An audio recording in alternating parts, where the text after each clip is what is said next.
In the quiet little village of Willowfern, nestled between misty hills and whispering trees, lived a curious girl named Luma. She was 10 years old, with wild chestnut curls and an imagination that soared higher than the tallest pine. While other children played hopscotch or collected shiny pebbles, Luma spent her afternoons sketching maps of imaginary worlds, kingdoms made of clouds, forests that grew candy, and cities beneath the ocean waves.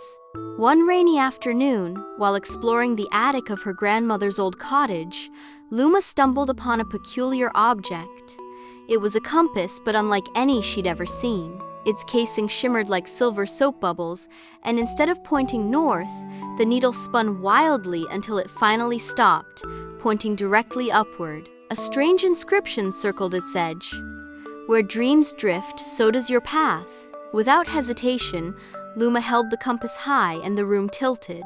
The attic floor vanished beneath her feet, and suddenly she was weightless, rising through a spiral of warm wind and soft golden light. She floated past clouds shaped like sleeping kittens and birds with music notes for wings. When she blinked again, she stood on a path made of fluffy white mist. Before her stretched the Cloud Kingdom, a castle in the sky woven from silver vapors and moonlight threads, floating atop a giant, sleepy cloud whale. A gentle voice welcomed her. "Traveler of dreams," said a young cloud prince, his hair like swirling fog and his eyes the color of distant storms. "You have been chosen by the compass of realms. You must journey through the 3 realms of wonder, only then can you return home." Luma's heart thumped with excitement. "I'm ready." The Cloud Prince handed her a pouch filled with stardust and waved his wand. In a blink, she found herself descending again, this time into a glowing pink swirl of air that smelled like sugar and honey. She landed with a squish. All around her, cotton candy clouds floated through a rainbow sky, and the ground beneath her boots was made of jelly bean tiles. She was in the candy world. Giant gummy trees stretched high, their branches heavy with caramel apples. Marshmallow bunnies bounced past her, giggling. A licorice bridge led over a chocolate river, and a gingerbread house with peppermint shutters stood in the distance. Luma's eyes sparkled. "Welcome to Sweetershire," chirped a donut-shaped bee with sugar wings. "Beware the sour shadows. They've been stealing joy from our world." Sure enough, a gloomy mist curled around the gingerbread house.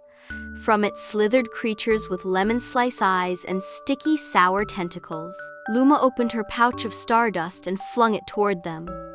The dust shimmered, and laughter rang out. The shadows recoiled, hissing, and vanished into puffs of fizz.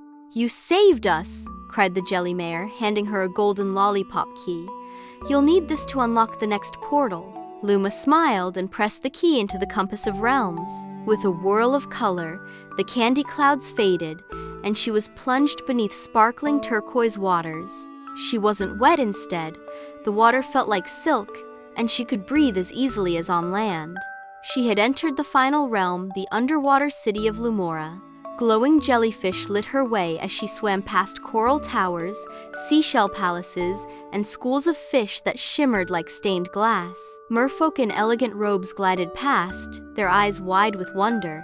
"Our light pearl has been stolen," said Queen Maridra, her voice echoing like a gentle current. "Without it, the city dims and disappears." Luma looked at the compass. Its needle pointed toward a dark trench below. She dove deeper, passing shadowy eels and stone-faced statues. There, curled in seaweed, was a lonely sea dragon, weeping salt tears. The pearl pulsed beside him. "I only wanted to see beauty again," he whispered. "My cave is so dark." Understanding filled Luma's heart. "You don't have to steal light to feel it. I can help." She gave him a pinch of her remaining stardust, and the dragon's cave bloomed with light and color. He returned the pearl, smiling for the first time in centuries. Back in Lumora, the city erupted in joyful color. Queen Maridra hugged Luma and returned the compass to her. "You have journeyed through dreams and helped where others could not. It's time to go home."